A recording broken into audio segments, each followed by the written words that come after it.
रात की duty, night shift, horror story. यह कहानी लक्सेमबर्ग के एक हॉस्पिटल में काम करने वाली एक नर्स की है, जिसे एक बीमार मरीज की देखभाल करते समय सफेद कपड़े पहने एक आत्मा नजर आती है।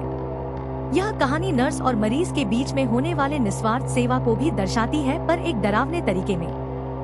यह बात आज से 10 साल पुरानी है, जब मैं एक ऐसे अस्पताल में नर्स की नौकरी करती थी जहां बूढ़े और लाचार लोग अपने आखिरी दिनों का इंतजार कर रहे होते थे। ज्यादातर मरीज बिस्तर पर ही पड़े रहते थे, धीरे धीरे अपनी मृत्यु की ओर बढ़ते हुए, जैसे नींद और बेहोशी के बीच कहीं अटके हों।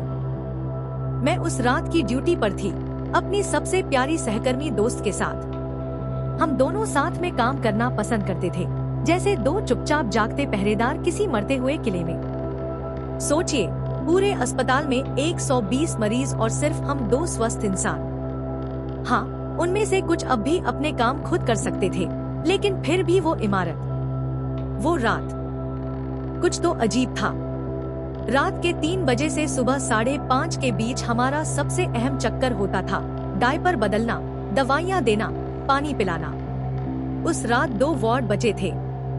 हम दूसरे वार्ड में घुसे ही थे कि एक अजीब सी आवाज सुनाई दी।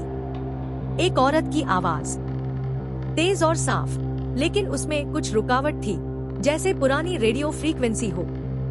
मगर जो बोला जा रहा था वो समझ नहीं आ रहा था। मैंने अपनी साथी से कहा, सुनो जरा, कुछ गड़बड़ लग रही है।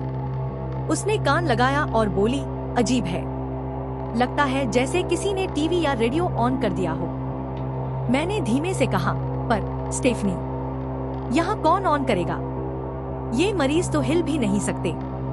और ये आवाज किसी बंद कमरे से नहीं आ रही, ये तो बिल्कुल पास से आ रही है, जैसे कोई हमारे पीछे खड़ा हो। उसने मुझे देखा, थोड़ा गंभीर, थोड़ा डरा हुआ चेहरा, और बोली, सही कह रही हो, लेकिन चलो काम पूरा कर लें। हम आगे बढ़ते गए, कान वही टिके रहे, और तभी आवाज एकदम बंद हो गई। एक पल के लिए मैं ठिठक गई। मन में ख्याल आया, शायद मैं थक चुकी हूँ, शायद ये सब बस मेरे दिमाग का खेल है। हम अपने अगले मरीज के पास पहुँचे। उसकी हालत बेहद खराब थी, पूरा बिस्तर, उसके कपड़े, यहाँ तक कि उसका शरीर भी सब गीले मल से सना हुआ था। हमें पूरा बिस्तर साफ करना पड़ा, उसे नहलाना पड़ा और नया पायजामा पहनाना पड़ा। यह सब करते करते कई बार बाथरूम और बेड के बीच भी भागना पड़ा। आखिर में स्टेफनी ने कहा कि वो मरीज को नया शर्ट पहनाएगी, तो मैंने सारे गंदे कपड़े और चादरें बाहर ले जाकर हॉलवे में रखे हमारे सप्लाई ट्रॉली के पास जमा करनी शुरू कर दी। हमें नई चादरें, कंबल, स्किन क्रीम, तौलिए, बहुत कुछ चाहिए था, इसलिए दरवाजा खुला ही छोड़ दिया ताकि चीजें आसानी से लाई जा सके। मेरी पीठ स्टेफनी की तरफ थी, लेकिन उसकी आवाज अब भी सुनाई दे रही थी। वो मरीज से कुछ कह रही थी, उसे धीरे धीरे सीधा कर रही थी। जैसे ही मैं बाहर निकली, एक गंदी चादर मेरे हाथ से छूटकर जमीन पर गिर पड़ी। मैं झुकी उसे उठाने के लिए, और उसी पल मेरी नजर खुले दरवाजे से होकर हॉलवे पर पड़ी।